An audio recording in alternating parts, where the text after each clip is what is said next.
Here it is. Okay, so we are now recording.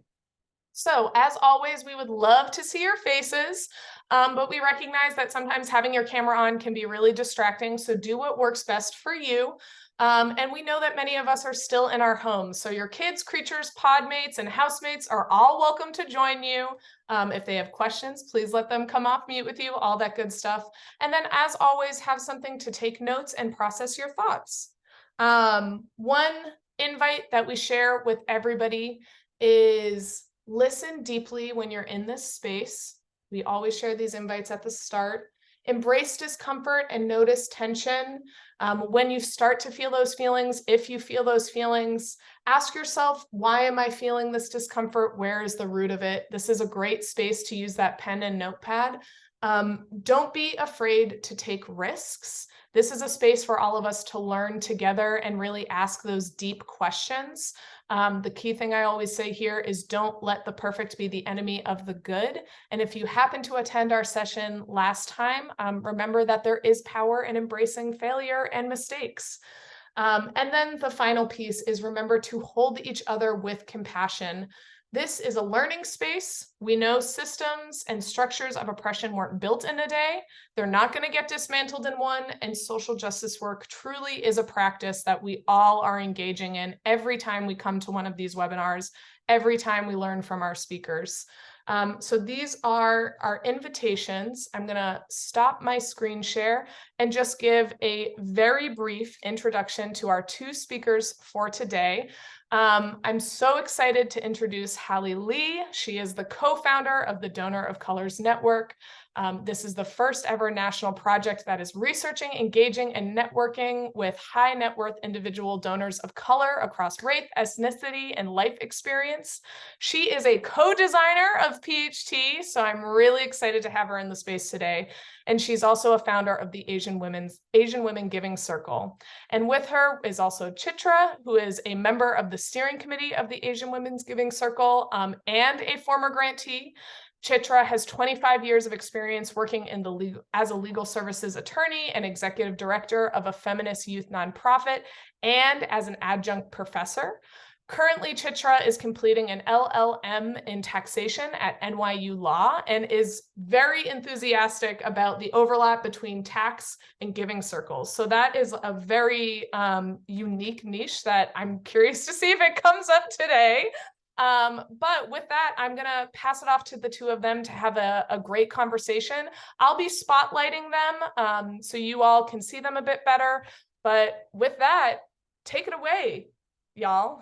Thank you, Kelsey. And it's really nice to be on this call with my buddy, Chitra. And I think it's our first time being on a stage together, a Zoom stage together. So I think it is. Right. That's kind of fun. And I see Susan Bedford on the call and other familiar names. So please come off and say hi or chat something and we'll do our best to respond. So we're going to talk about power today.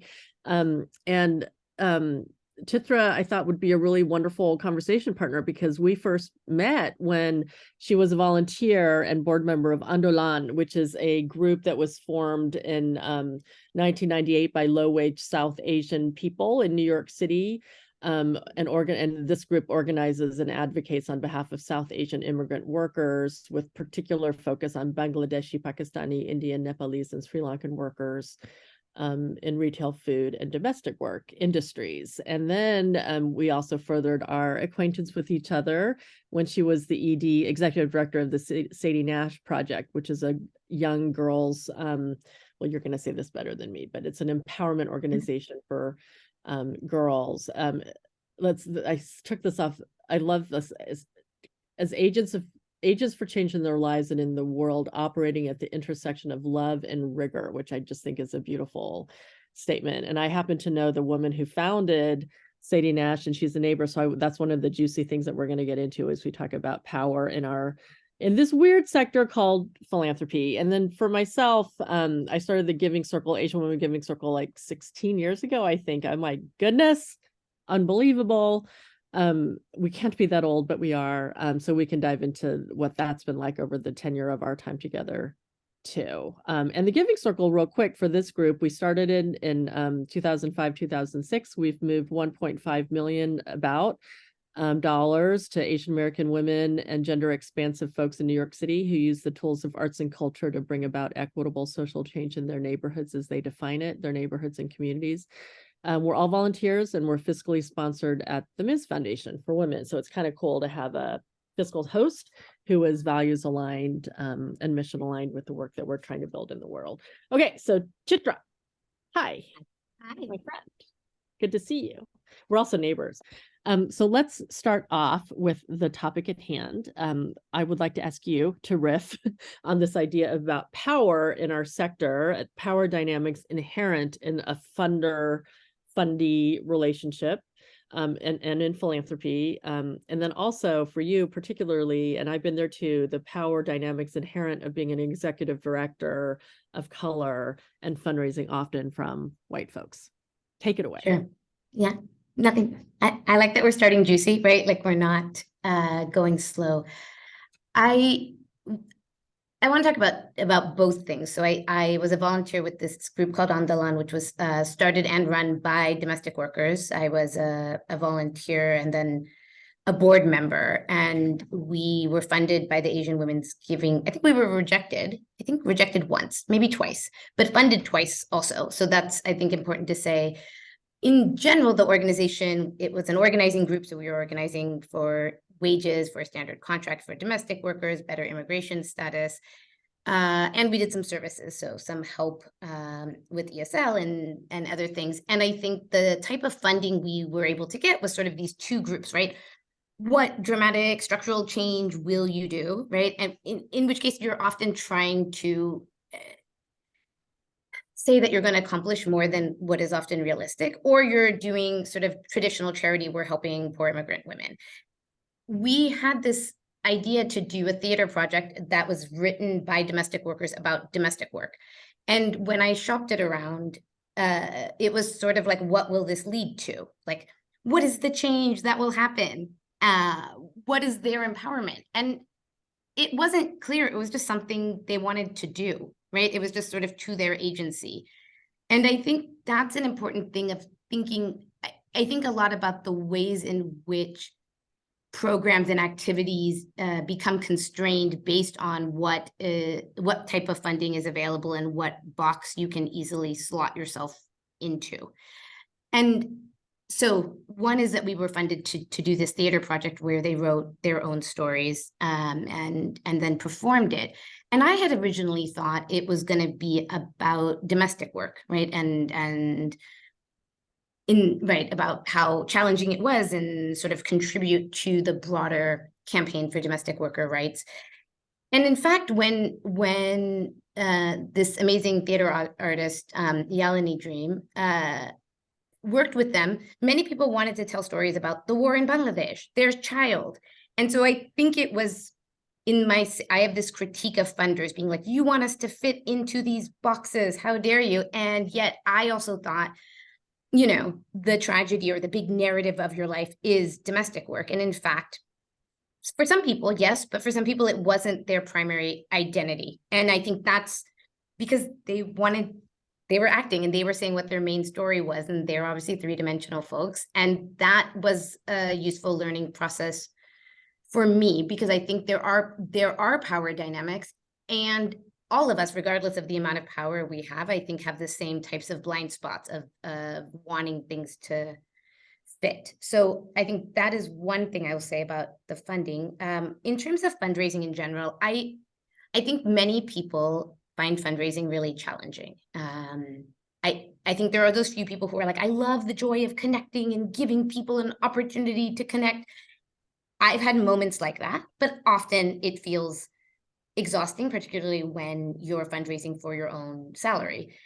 And when you inherit an organization, and I've heard this story many times, I think there are lots of stories about the challenge of succeeding a founder of an organization. I think there's attention being paid to what it means to succeed a white founder. I think one of the things so I think there is lots of challenges. I think there are fundraising challenges if you don't come in with the same network of people. And I think a lot about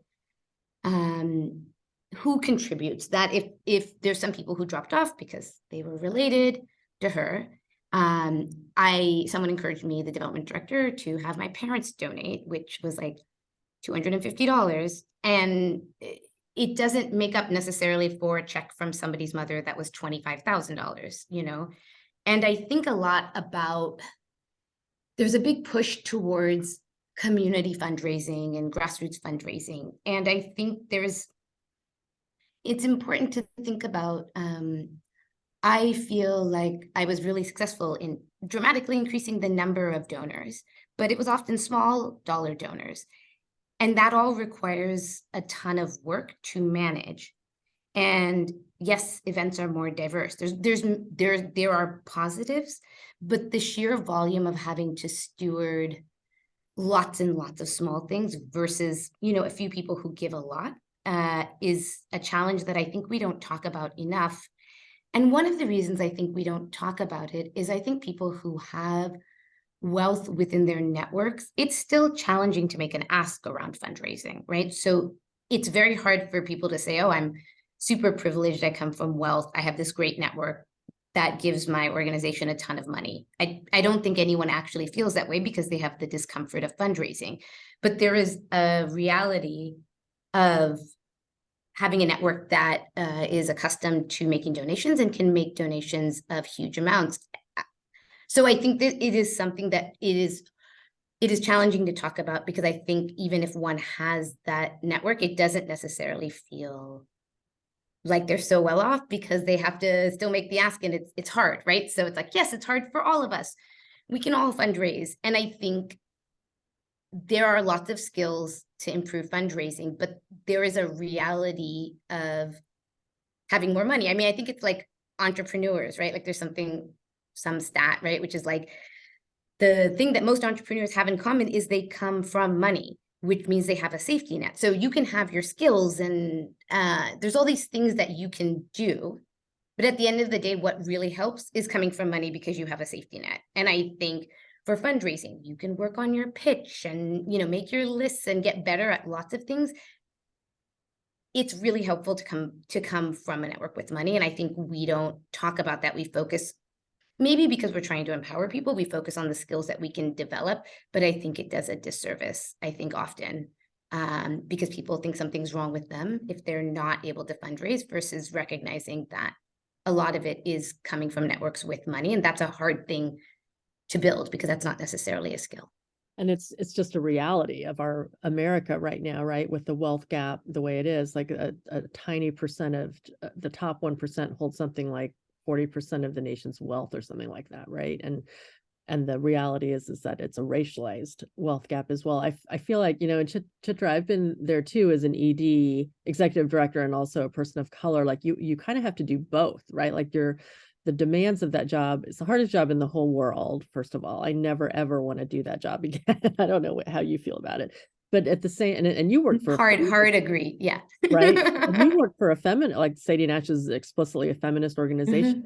And the First Wave feminists funded a lot of really cool stuff, and they laid the groundwork for a lot of women's funds and women's organizations who are doing good work to this day. But First Wave feminists in this country were very, very white, right? So as an ED and as a woman of color of a feminist organization, you're supposed to kind of nurture and grow that community of funders and donors at the same time that you're being tasked with growing a community of, for lack of a better word, like everyday donors who might be more diverse. It's just one of the almost impossible demands made on executive directors who are women of color. Yeah, and I'll say that one of the things that was interesting is I did some asking around to other youth organizations around like, what's your give get? And, 5,000, 10,000, I think is pretty standard in New York. Yet when I looked at how much people were getting from their board, it'd be like 400,000, but it was hidden because it was hidden like in the gala, because there's somebody who buys a big table or does this other thing. And again, I don't think those people thought we're actually getting, all this money. But one of the things I realized is when you have a board of people who might have, you know, income and are ready to give, but don't have huge amounts. Everyone is giving around the same. And if you don't have one super wealthy person in some ways who's able to subsidize the other folks, it's a different look. And there's this big push to diversify boards, and I understand it, but I feel like it ignores the reality of how fundraising works. And again, if you look at people's financials, often, you know, there's the board, but that's direct giving. Stuff is hidden in gala. Like, we're not necessarily honest, I think, about we're not necessarily honest about the difference in what people are able to give. And I understand that it's very important, right? The Donors of Color Network is amazing. You've done amazing work. There is money to give, but there is an actual wealth gap, right? And so asking the expectation that you will both raise as much money and have this diverse board doesn't make sense, because you aren't solving the wealth gap, right? So I think, anyhow, it brings up lots of questions about optics versus a reality of what people are able to give. Reality. Totally, Chitra. And just I'll share a couple of things from that study. So for the folks who are on the call today, I helped. And maybe we can drop a link to it. I can also drop a link. Kelsey, it's on Donors of Color website, also Radiant Strategies website. I can also put it in, yeah. The full report and the executive summary. So I've interviewed more than 150 wealthy people of color across the country at this point. And I wrote a paper that shares the stories and themes from 113 of them. And just to share a quick little snapshot of their wealth, 113 wealthy people of color in 10 cities across the US. The mean annual giving of these folks was $87,000. So every year, the mean was $87,500. The range in annual giving was $4,000 to $17 million range in annual giving. The lower end were the next geners who weren't in full control of their assets, families' assets and giving power yet. And 22% of the people that we interviewed reported liquid net assets north of $30 million, which puts them in an ultra high net wealth category according to most banking and philanthropic data. So almost a quarter of the people we interviewed self-reported liquid net assets, which means remove the value of your primary home, north of $30 million. And the researchers, Urvashi Vad, who died too young, rest in power, Irv, up there somewhere, Ashindi Maxon and I, we had our own biases about the wealth of the people of color that we were finding. And we were surprised ourselves because of our own biases, how wealthy the people we found were, you know, that we were almost a quarter of them are, you know, ultra high net wealth. So we all have biases that we bump up against. And so we had to revise our this fill in the bubble sheet. We revised it upwards to reflect higher levels of wealth because we just didn't anticipate we would find such wealthy folks. Let me pause here for a second and see if anyone has any comments or questions, because now we're going to turn our conversation to giving circles and collective giving. But let me pause, and if anyone has a comment or question, please come off mute or chat it. We'd love to hear from you.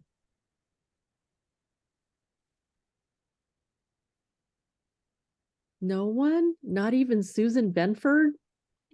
I can't believe you're calling somebody out like that. I know, because I happen to know Susan. I know. All right. There's another report, Kelsey, that might be worth sharing. The Lilly School did a report on everyday donors of color, not necessarily wealthy folks of color, and it was interesting to see where people give. That might be good to share with this group too. Oh, Susan went off mute. Let's hear what you got to say. Hi. Hey, Hallie. All right, true confessions. I have torn my rotator cuff and was doing some physical therapy, and it's so tedious that the only time I can do it is when I'm listening to something engaging. So I realized that that's what we call a left-handed compliment.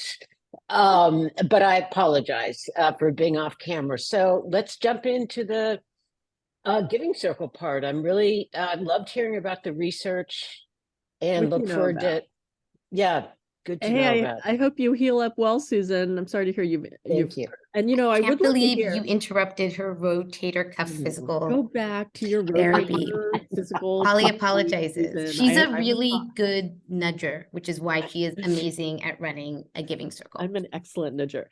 So Susan, I'm going to ask you later, because you run a Giving Circle network. I want to hear about what Philanos is doing as we're, you know, thinking about this subject of power, which is a huge subject. But I'd love to hear what Philanos is Huge. up to and thinking. Absolutely. Okay, Absolutely. let's go to Giving Circles. So Giving Circles are not perfect by any means, but what I think that there are some of the ways that just kind of intrinsically, because of the way many of us are organized, that we can sort of switch up the power dynamic that's so inherent in traditional philanthropy. What are some ideas that come to you about how collective giving and Giving Circles can do that? Are you talking to Chitra or to me? Oh, okay. Oh, you are. You're I thought welcome I was to like, chime in, I though. was just like, Susan's never going to get to do her rotator cuff exercise. I mean, I think there are sort of there's two sets of. I think there's sort of two sets of relationships here, right? There is the relationship between the being on a giving circle and to a grantee, right? Which is often much more proximate, right? In terms of you're often in the same neighborhood, there isn't necessarily the same distance. So and it's flexible. So I think there's a lot more. I think there are interesting power dynamics, you know, they're different, very different power dynamics. You're still giving out money. Everyone is not getting selected. So there's obviously a power imbalance, but there are ways, I think, of upending that, and I think this is, you know, I think it's a messy learning process, but I think there's just a lot more room to play with things. And I think then because we aren't, giving circles are not a formal institution that have all the institutional constraints of changing approaches. So I think there's that I feel like that's bucket number one. I think there is also then the power dynamic between,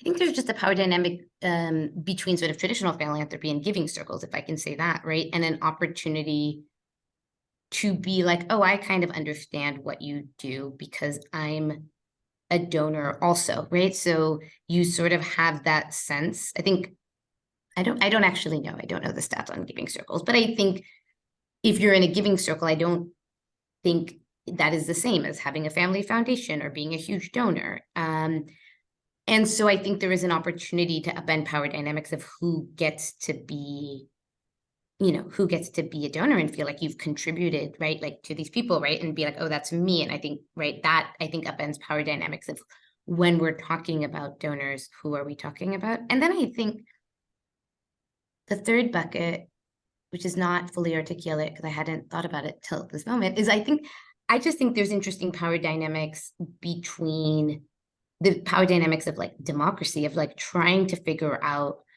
who should get the money and that voting and the vetting. I think it's just interesting in the Asian Women Giving Circle that Hali started, that I am a really happy member of. You know, it's intergenerational, which was one of the most exciting reasons that I joined.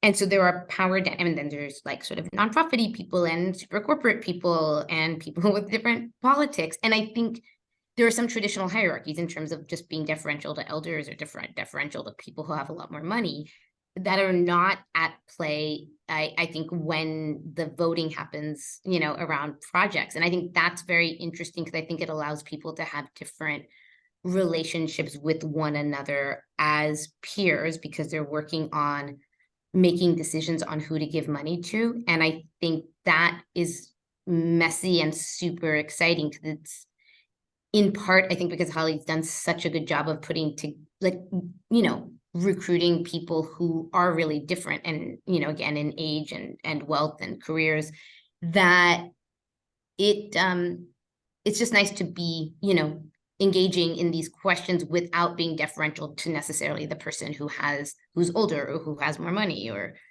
you know, and I think that's a really interesting way because it changes the way we interact with one another. Our age range Mm. now is like young 30s to young 80s, which is kind of cool. We had a 20-something member and she left. Either I don't know where we got to find Vicky again, Chitra. I don't know where she went. She was in her You're 20s. a master of calling people out on this thing that's getting recorded, but okay. Yes. I didn't say her last. And she's great. I think she actually moved out of the country. So it's like a real strength, that we have different generations in our group. And our group, just to share with this group, we range across a lot of different Asian American ethnicities and identities in terms of countries of origin and cultures of origin and immigration status to this Oh, country, like right, that's important. Mhm. across different times. Our families have found their way here, and also in terms of our families and how our families are made up. So I'm proud of that kind of diversity in a way across a lot of different parameters, not all, but across some important ones. One of my favorite compliments ever given to us, Chitra, as the Asian Women Giving Circle, was Kate Rigg, who's a several-time grantee partner, also known as Slanty-Eyed Mama, Juilliard-trained artist, classical musician now, spoken word, dance, poetry, performance activist. She told us years ago that we were her first funder ever who looked like her. And she spoke, we were both crying when we had this conversation. She spoke about how meaningful it was to her personally, someone who goes after lots of different kinds of grants for her art and also for her activism, how meaningful it was to get some money from a group of Asian American women like her. And she called us aunties cheering on the sidelines. And I love that description of us so much. And I strive to be an auntie cheering on the sidelines in lots of the circles I'm in, including oftentimes for my sisters in the Giving Circle. We go to each other's book events and each other's comedy shows and each other's birthday parties. And if one of us is sick, we cook for each other. So we try, I feel like we do have an auntie vibe, which is really nice. And Chitra, I don't know if you know, but I'm writing a book, and we need to talk about this. Congratulations. Thank you. This week, my agent is hopefully selling the book. But one of the chapters is loosely about leadership and the kind of role that we can choose to stand in to lead a giving circle. And in social change, I feel like there's certainly certain situations that call for a generalissimo kind of leadership stance, but not many.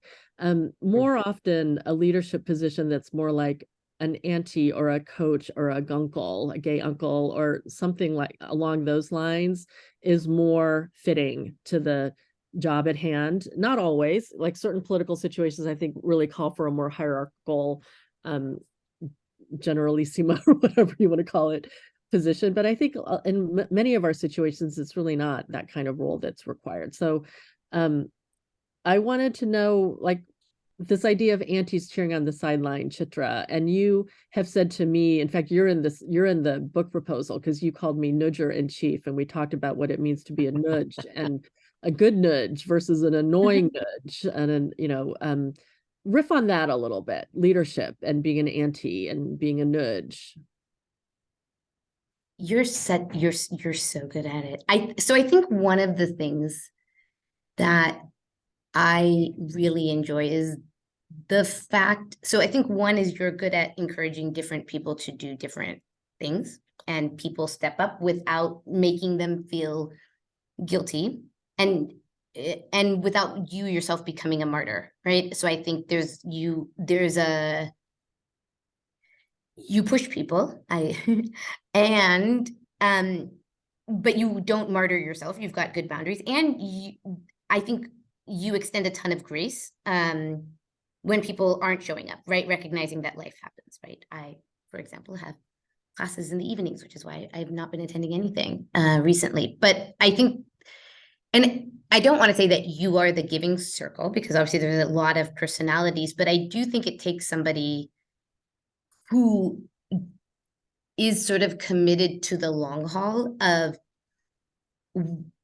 that the process is important more than every time we're getting exactly the right people, right? Like, I think that puts in a lot of stress of like, how are we making the selection? Because I think I have never been at one of these, vetting and voting parties where everybody agrees, right? It is everyone at the end is both happy and miserable because, somebody you've been excited about has gotten funding and somebody has not.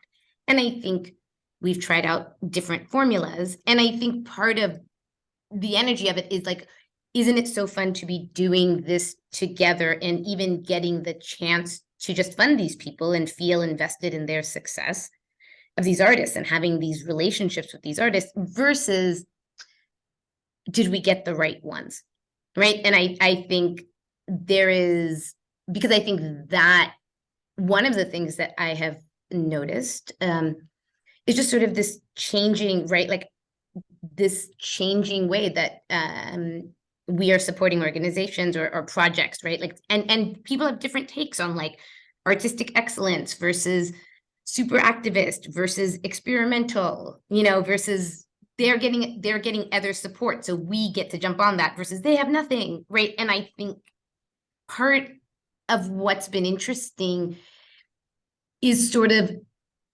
the goal not necessarily being like, let us get this right, but let's try out different things and learn from it. And maybe there isn't any like 100% correct way, right? I think that is maybe another power dynamic that is inherent within philanthropy of like, oh, the best organizations get funded. And if you're not getting funded, you're doing something wrong. And I think actually being on this side, it's sort of like, it depends who's at the table. It depends who's advocating loudly. It depends on all these factors that I think make me realize how it's great that we all get to engage with it. And it's not a science, and I think that can be frustrating, but I think also it helps me thinking when I'm applying for things like the people on the other end are people and they have opinions. And one of the things I know I pitched really hard when I joined, having been a grantee, but also a rejected applicant, was that we should give feedback to people who got rejected, and everybody wanted feedback. And it was both great because for some people, they were like, I can't believe you're willing to do this. And that felt important to be like, no, I'm a regular person and we're humans and we're still excited about you. Like, unless I don't know that we've ever seen a proposal that we're like, oh, these people are bad, But I think I, at some point, stopped advocating for this one because it was one of those, like, I have ideas and then I'm like, why is it so much work? Like, why do I have these ideas that just generate work for myself is one. But two was just that at some point, I don't know why someone didn't get funded. And well, I don't know how to say, here's why you didn't get funded this year. Here's what you can do next year. Like, we have 5 projects about transnational Korean adoptees this year, so we only picked one. I don't know if we'll have more, more next year. This year, somebody was super vocal about wanting to do, something linked to the elections because they felt really strongly about it. Will they feel this way next year? I have no idea. And so part of the challenge was wanting to give people feedback so that they can feel supported. And then also being like, what am I doing? Because I don't know, unless there's something objective of like, this was missing or we didn't see this. Part of what I've just realized is how much is based on the people in the room. And I think that might be true in general. And I wish more people were honest about it, although it's kind of devastating. Oh, it's Susan. Yes. Susan's raising her hand even with her rotator cuff problem. Touche. I have a couple comments about that. I hear a lot of giving circles grappling with this issue. In the spirit of trust-based philanthropy, you do want to support the applicants who don't get grants. And yet, by giving feedback, and yet when you do that, how do you manage expectations so it doesn't sound like if you do A, B, and C, you're going to get funded the subsequent year? So I just have seen a lot of giving circles reluctant to expose themselves like that and then stick with the idea of not giving any kind of feedback. The other thing that I just wanted to mention is about the power dynamics. To me, one of the reasons I fell in love with collective giving is the one woman, one vote approach, which levels really the difference between the ultra high net worth individual and the person who's barely getting by. So we've done a great job with that. But where I see we really need to make changes is in the existing power dynamic between our giving circles and the communities we're serving. Because we aren't including their voices in the decisions about, oh, gee, who's doing the best work in Korean neonatal adoption. And so we're making decisions and we aren't most proximate to the issue being funded. So Yeah. Susan, you're saying that giving circles generally could do a better job at what? Being closer? At At incorporating. reducing the power dynamic between us as the keepers of the grants and the organizations that are vying to receive them in the communities that our grants will serve. So how is it that we can go into the community and find out who is on the ground doing the best job about women's health issues, instead of assuming that we, several feet removed, know what the answer is? It's a common problem, right, in our sector. For sure. Absolutely. Yeah. Absolutely. And I see more and more nonprofits include some of their grantee members on their board. So at least their voices are getting heard at that level, but it's a dent. It's a start, but it's a dent. Yeah. Chitra, why don't you go first and then I'll chime in. Yeah, I think there are a few things, and I should say that I'm the only one, but I was a grantee, and I think the feedback came from that perspective, having been on the other side of things. I think there are things that we can do in terms of just asking people to be like, who are you excited about right now? Like, tell us what things you're attending, like, I think there's an easy thing of not limiting, obviously, who we're looking at based on who current grantees say. But I think there's something about current grantees or old applicants, or applicants, and just being like, who are you excited about? Whose work should we check out? Which I think is one, and That's just a great even question. pass it along. So I think it's a simple thing, but it's an important thing to do. I think the feedback thing is super interesting, right? And it's one of these things to be like, oh, this is what it might be, that people are terrible people who don't want to connect, and that's why they don't give feedback. Or it could be, oh, we did it, and yet it sets people up, and that's why we don't do it. And it's interesting to be like, it can be both. Is there ways of doing it? Are there ways where we can do a couple of things that say this?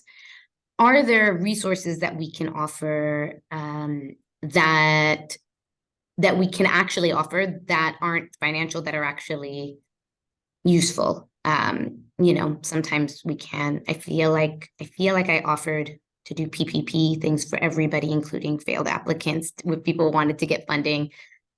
So I think part of it is to be like, are there things we can do? And I know that, at least in our giving circle, when someone's been really excited about somebody and they haven't gotten funded by the giving circle, they often are an advocate for them individually, right? So they're going, and I think that's great, right? Like, sort of often, I feel like we're super clear about maybe the two projects that are like everyone's in agreement, and then I feel like it's often all over the place. And so part of it is, okay, they're not going to get funded by the giving circle, but it doesn't mean that you're not allowed to also just still be a champion of them. And I think that is also really encouraged. Something you said, Susan, though, I'm this question of who is doing the best job. And I sort of think, I don't know. And maybe we don't need to give to who's giving the best job. Maybe we're giving to somebody who we're excited about. And I say that because I think sometimes I think there is a point of saying, are we able to see out of our own networks? Where are our biases? Who are we missing because of who's not in the room, right? Are we missing people doing great work because we're not, because we're limited by our preconceptions and also by the people we know and who we are. And so we should broaden our scope. So that makes sense to me. I think the idea that there are organizations who are doing the best job, like, I don't, maybe, but I just think there are really different definitions, and it reinforces this idea that there is a best way of doing something. I think it often, it often makes things metrics based, because how else would you compare who's doing the best job? And I just think that it's a hard road to go down. I feel like, I just think it's really hard to say who's doing the best job. I also think, having been an executive director of an organization, that one of the things that I found to be exhausting was how much of my time had to be spent on marketing. Like, why are we the best? And I was like, listen, lots of youth organizations are amazing, right? Like, you should support whoever you feel connected to, or the government should support all of us. And right, we shouldn't have to beg things from taxes. We shouldn't have to beg from individuals, because part of best is marketing. Like, what are you measuring? How are you saying what's best? And it makes people really competitive. I hate all of those things where people have to compete and you do a video and people vote, because what if you're just like, these are all my friends, like, we're all doing good work. And yet, how much energy is spent distinguishing why am I different, instead of just being like, we do exactly the same thing. There's this amount of million kids in New York City, and they need programs, the end. Like, but this sort of emphasis on like marketing and branding and why am I best?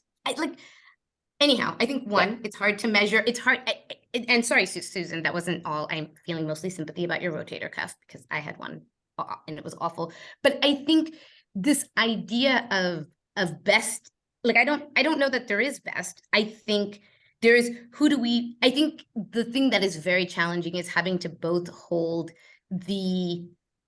how can we get beyond, like, how do we get past our own biases in terms of who we want to fund. I think within our giving circle, there's very strong different opinions. So that helps, because people have very different ideas of what they think is best. So we're getting some of that, but I think you're right about wanting to keep it open. And then how do you feel like we are contributing to something because we're excited about them, but we didn't necessarily pick the best artists? Like, we picked some artists, we're excited to fund them. It's fun to be an auntie, like versus we are making sure that our resources are being used in the most efficient manner. What if we're like, we're supporting some messy people who, whose projects might go nowhere, because it is a great feeling to be invested in people's success, not necessarily just be invested in the success of people who are the best. And like, what does it mean to, like, what orgs have the best, resources? you've already established yourself. And sometimes you're going to fund things that are a wreck, but that actually, I think, has a lot more integrity, because they deserve funding also. I don't know, Absolutely. right? Like, I think there's something about the act of giving and the act of being in a community, right? And having a relationship with an artist and a product, and being like, oh, I'm part of this, and having it not have to be the best. I think is really, to me, super exciting, because I think there is a narrowing around bestness that I don't know if it allows people to actually pursue creative outlets. It's a fallacy. I think the idea of a best is honestly a fallacy, and it's a funding fallacy that you can find and fund the best. And I think a more equitable, and since we're talking about power, a more equitable frame is a community, like an ecosystem of organizations. Because if we think about like movements for change and movements for social change, it's never one organization that's driving or running or doing the move. It's multiple organizations that are working around and with and in concert with each other. So I just don't I don't like that frame either. And then regarding the question of feedback, I think that question can be sort of sidetracked a little bit if we think about, again, community. Like if we have sort of a we mindset, like I am part of this community, the Asian Women Giving Circle is part of a community, as are the folks who are applying for funding. As a community member, of course, I want to give you some feedback and have a conversation with you, because it builds a relationship. There's no promises that that funding is going to come. But if we care about building that relationship over time, of course, I want to be in relationship with you, which includes giving feedback. There's a different way, just like a different mindset to think about that conversation. If we can remove ourselves from this power dynamic of funder and grantee. I have a lot more thoughts there, but I think Alexis had her hand up, and then I see a comment from Guinevere. So Alexis, if you wanted to say something, either chat it or come off mic. Yeah, thanks. Oh, I was actually just applauding the idea of government supporting and nonprofits not having to hustle for money. Yeah, it was a clapping. I didn't have a question, but it was a wishing and hoping that were more the case. And that is the question of how taxes are related to giving circles, Kelsey, and we're going to close on that. Guinevere has a question, and Yes. then Amrita has one. Oh. So Guinevere, On what to say. So let's respond to Guinevere, who's asking about how do you support declined applicants. I mean, yeah. I think one thing I did when I did these calls, which I'm remembering now, is, I don't know, the second year I did or third year, is I asked them how the process was for them. Was there anything annoying? What would make it easier? Do they have other things they've applied to? Right. And they were like, I think there are some places that have like a standard grant, and they were just like, it's nice when you can recycle. It's nice if you say you can recycle. Right. So one thing was just asking people and trying to be responsive, like to the extent that I could. I think the other thing is because it's, and maybe this is unique to Asian Women Giving Circle is supporting, artists, is trying to be like, let us know about your upcoming events, because maybe we'll come, or maybe we'll just promote it, right? So in general, right, for the arts, more artists doing things is better for everybody, right? Like a stronger arts ecosystem.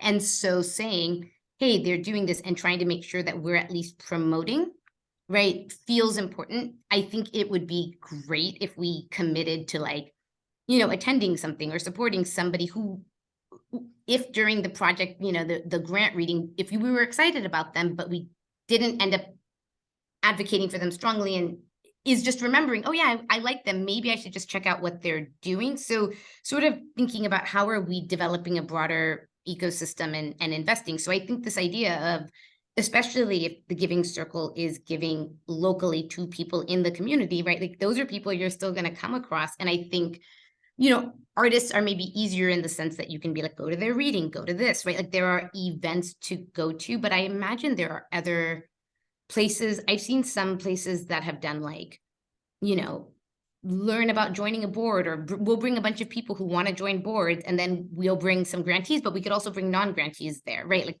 organizations that are looking, like, what are ways that we can be in community without pretending that stuff's the same as money, because it's not.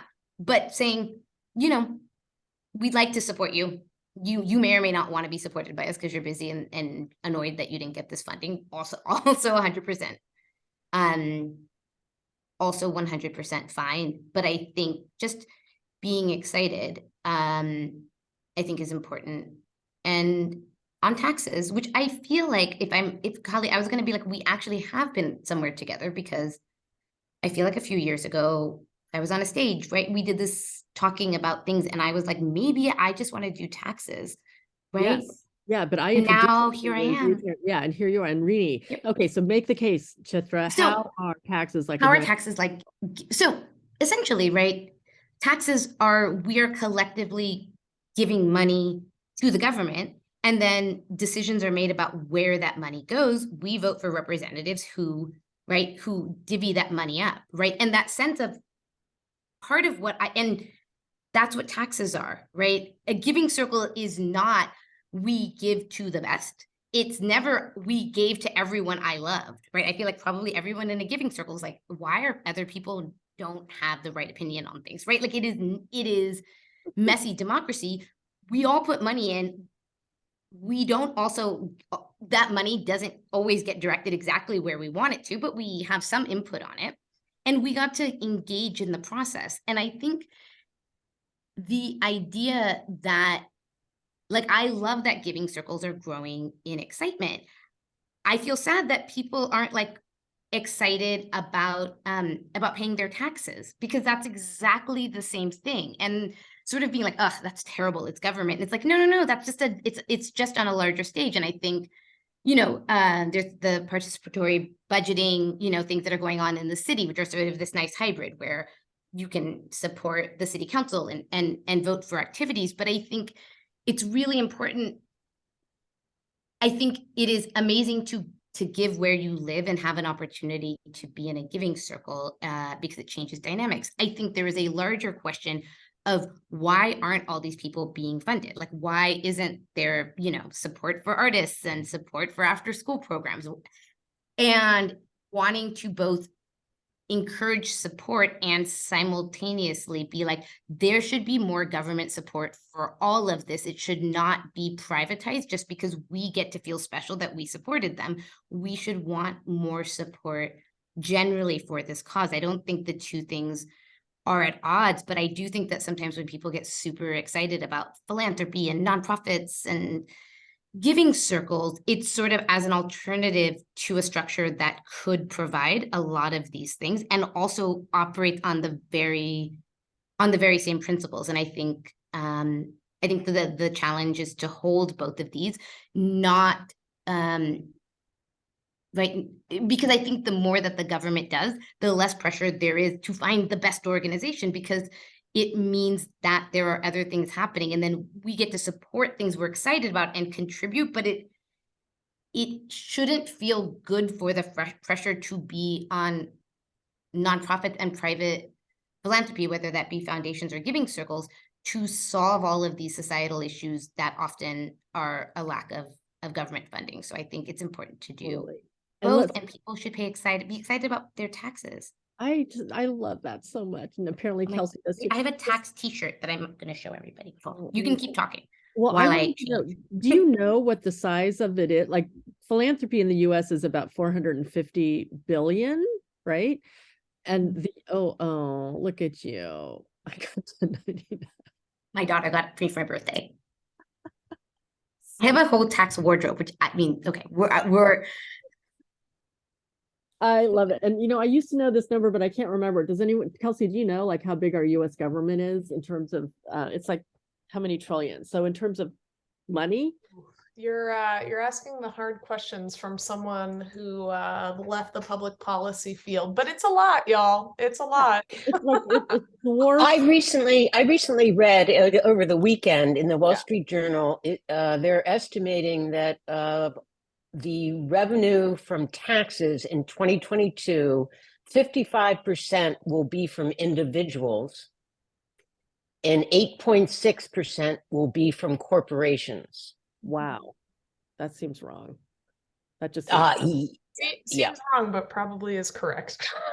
Right. Okay, I found it. It's in this thing I'm Freedom School for Philanthropy. So, okay, U.S. philanthropy is about 485 billion, and the U.S. government is 6.5 trillion. Right. Wow. So it's just like so much more. And then if you look at the private sector, capital markets, U.S. equity markets represent about $51 trillion. And of that, 1.1 trillion was invested in impact investing. So sort of values aligned investing.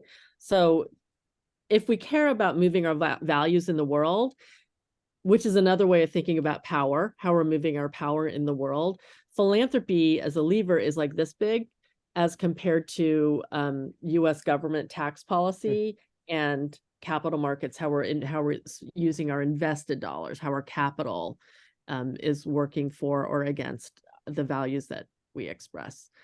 Michael, your hand is up. I just wanted to add on to that. One thing I see a lot that I have trouble with that speaks to that capital piece is the foundations that are investing in the nonprofit I work for their equity portfolio, they're investing in the very institutions that are causing the problems that they're giving us money to fix. Yeah. It's a really big problem. Mhm.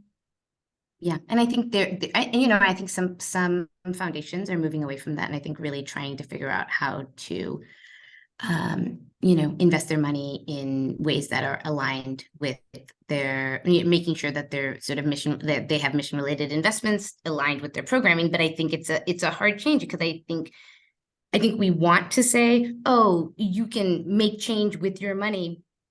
You're not going to necessarily, sometimes you can get the same return, but often you can't, right? And so there is a cost. Often, I think sometimes there doesn't have to be, but I think there is, and I think it's a hard shift to make. And I think similarly, if I think about giving circles are amazing, because I don't think most people aren't giving because they're getting a charitable deduction, right? That's not the motivation. And so it's nice because it exists outside of that. I think when thinking about large philanthropy, large individual donors, there's often the charitable deduction, right? The reason, the motivation behind, people can have complicated motivations, but a huge factor, right, is the reduction in taxes that they get from the donation or setting up a trust, or even Patagonia, right?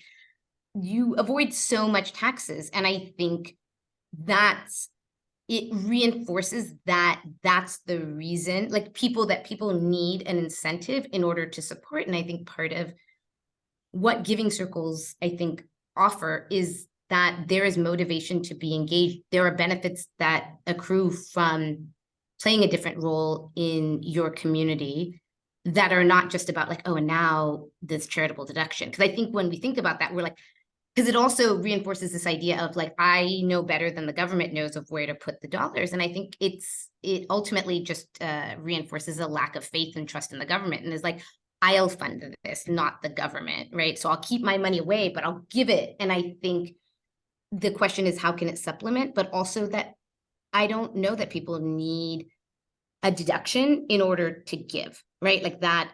I think there are a lot of people who are interested in giving and not as a tax planning strategy. And I think when nonprofits advocate really intensely about the charitable deduction, which happens with a lot of sort of mainstream kind of sort of industry groups, I think it reinforces this idea that we can't think outside of that, right? Why else would rich people give to us if they didn't give a charitable deduction? But I think it reinforces what Michael's raising of just the way in which people or institutions are making the money that we're asking for are from problematic ways, right? And so what are we actually supporting? So people should join giving circles and be excited to pay their taxes, both. I love that. And on that note, I'm just gonna stop the recording.